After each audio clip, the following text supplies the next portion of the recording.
It was a chilly autumn evening when I first encountered the story of Anneliese Michel. The air was heavy with a foreboding sense of dread, as if the very night itself held its breath in anticipation of something sinister. I had always been fascinated by tales of the supernatural, but this one was different. It felt real, too real, and as I began my investigation, I could feel a dark presence lurking just beyond the edges of my understanding. Anneliese Michel was a young woman from Germany, known to many as a tragic figure whose life was consumed by an inexplicable and terrifying series of events. Her story began innocuously enough, just another devout Catholic girl in a small Bavarian village. But as the years passed, something evil took hold of her, something that defied explanation and challenged the very limits of faith and science. It started with faint whispers and shadowy figures at the edge of her vision. Anneliese would wake up in the middle of the night, drenched in sweat, her heart pounding in her chest as if trying to escape some unseen terror. Her parents dismissed it as nightmares, a phase that would soon pass. But it didn't. The nightmares grew more vivid, more terrifying, until Anneliese could no longer distinguish between dreams and reality. I pored over her diaries, each entry a window into her descent into madness. She described a constant sense of being watched, an oppressive presence that followed her wherever she went. She heard voices, angry, mocking voices, that seemed to come from nowhere and everywhere at once. They taunted her, insulted her, and made her doubt her sanity. By the time Anneliese was in her late teens, her condition had worsened dramatically. She began experiencing violent seizures, contorting her body in ways that defied the natural order. Doctors were baffled, diagnosing her with epilepsy, but the medication did nothing to ease her suffering. Her parents, desperate for answers, turned to their faith. They believed that their daughter was possessed by demons and sought the help of the church. Father Alt and Pastor Renz were called upon to perform an exorcism, a practice that had fallen out of favor in the modern era, but still held power in the minds of the devout. The first session was a harrowing experience. Anneliese's screams echoed through the small chapel, a sound that seemed to come from the depths of hell itself. She thrashed violently, her eyes rolling back in her head as the priests recited their prayers.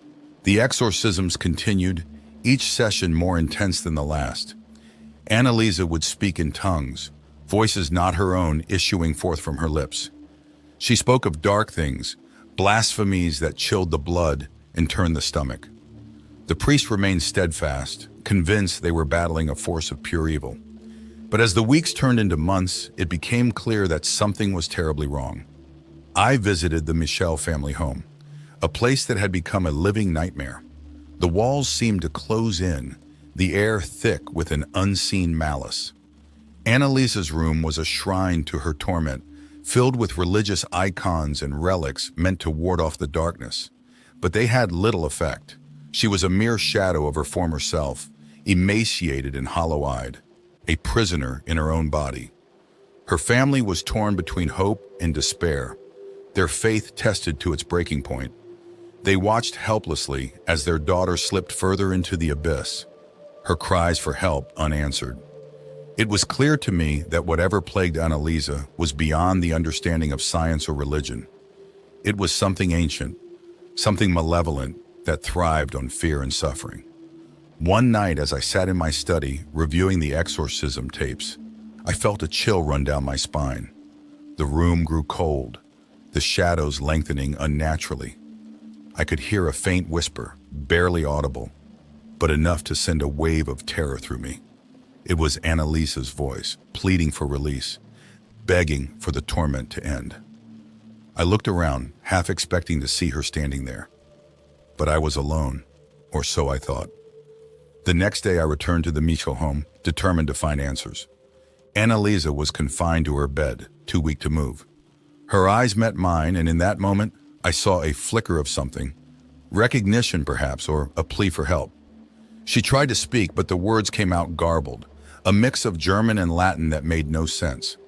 Father Alt and Pastor Renz were there, their faces etched with concern. They spoke of a final exorcism, a last-ditch effort to save Anneliese from the darkness that consumed her. The ritual was set for midnight, a time when the veil between our world and the next was said to be at its thinnest. As the hour approached, the atmosphere in the house grew tense, a palpable sense of dread hanging over us all.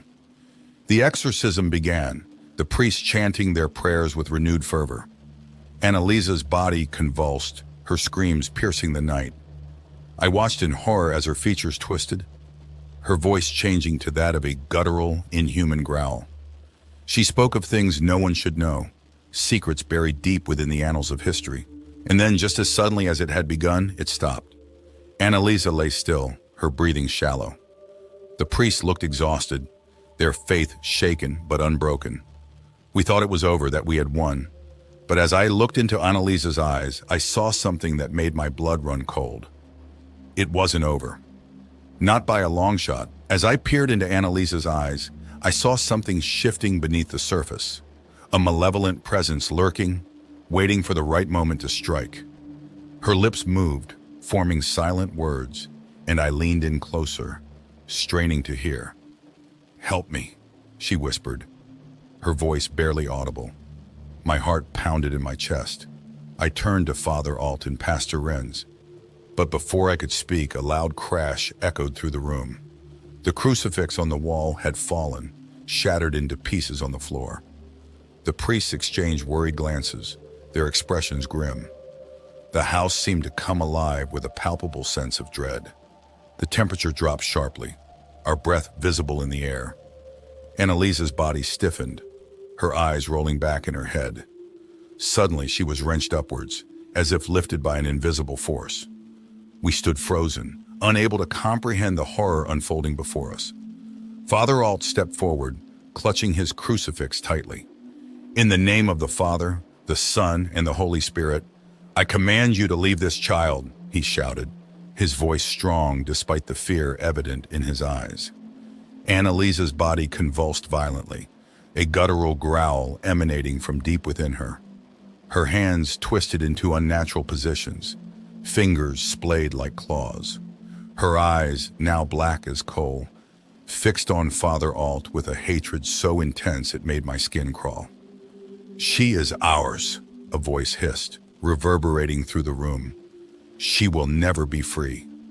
The lights flickered, plunging us into darkness. I fumbled for my flashlight, the beam cutting through the gloom to reveal Anneliese suspended in midair, her body writhing in agony. The priests continued their prayers, their voices growing louder, more desperate. Suddenly, with a force that knocked us all back, Anneliese was thrown to the floor.